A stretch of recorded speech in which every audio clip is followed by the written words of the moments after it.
ನಮಸ್ಕಾರ ಚಂದ್ರು ಸರ್ ಮತ್ತು ಗೌರಿ ಅಮ್ಮ. ನಾನು ತಿಪ್ಟೂರಿನ ಸಿರಿ. ನನ್ನ ಅಜ್ಜಿಗೆ 72 ವರ್ಷ. ಅವರು 6 ತಿಂಗಳಿಂದ ಎಡಗಾಲು ಮೊಣಕಾಲು ನೋವಿಂದ ಬಳಲುತ್ತಿದ್ದಾರೆ. ನಾವು ಬೆಂಗಳೂರಿನಲ್ಲಿ ವೈದ್ಯರನ್ನು ಸಂಪರ್ಕಿಸಿದ್ದೇವೆ.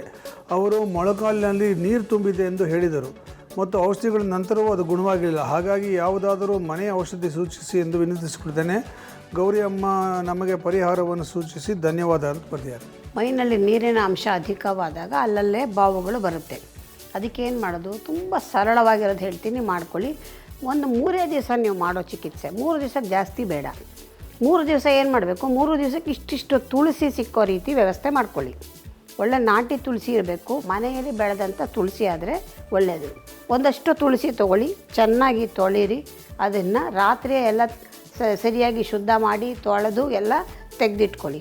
ಬೆಳಿಗ್ಗೆ ಎದ್ದ ತಕ್ಷಣ ಮಿಕ್ಸಿ ಜಾರ್ಗೆ ಹಾಕಿ ಒಂದು ಸ್ವಲ್ಪ ನೀರು ಹಾಕಿ ಚೆನ್ನಾಗಿ ರುಬ್ಬಿಕೊಳ್ಳಿ, ಶೋಧಿಸ್ಕೊಳ್ಳಿ.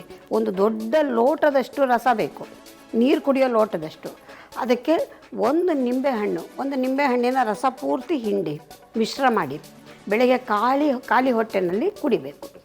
ಈ ರೀತಿ ಎಷ್ಟು ದಿವಸ ಕುಡಿಬೇಕು? ಕೇವಲ 3 ದಿವಸ. ಈ 3 ದಿವಸ ಏನಾಗುತ್ತೆ, ಸಿಕ್ಕಾಪಟ್ಟೆ ಮೂತ್ರ ವಿಸರ್ಜನೆ ಆಗುತ್ತೆ. ನೀವು ಅದಕ್ಕೆ ಹೆದರ್ಕೊಂಡು ಅದನ್ನು ನಿಲ್ಲಿಸ್ಕೋಬಾರ್ದು, ಹೋಗಲಿ ಅಂತ ಬಿಡಬೇಕು. ಬಿಟ್ಟರೆ ಮೈಯಲ್ಲಿರೋವಂಥ ಬೇಡದ ನೀರು ಅಥವಾ ಬಹಳ ದಿವಸದಿಂದ ಶೇಖರಣೆ ಆಗಿರ್ತಕ್ಕಂತಹ ನೀರಿನ ಅಂಶ ಆಚೆ ಹೋಗುತ್ತೆ. ಶರೀರದಲ್ಲಿರ್ತಕ್ಕಂಥ ಊತಗಳು ಅಂದರೆ ಬಾವುಗಳು ಏನಿರುತ್ತೆ ಅದೆಲ್ಲವೂ ಕ್ರಮೇಣ ಸರಿ ಹೋಗುತ್ತೆ. ತುಂಬ ಜಾಸ್ತಿ ಇದ್ದಿದ್ದಾದರೆ ಒಂದು 8-10 ದಿವಸ ಬಿಟ್ಟು ಮತ್ತೆ 3 ದಿವಸ ಮಾತ್ರ ಮಾಡ್ಕೊಳ್ಳಿ. ಹೆಚ್ಚು ಕಡಿಮೆ ಆಗೋದಕ್ಕೆ ಸಾಧ್ಯತೆ ಇದೆ.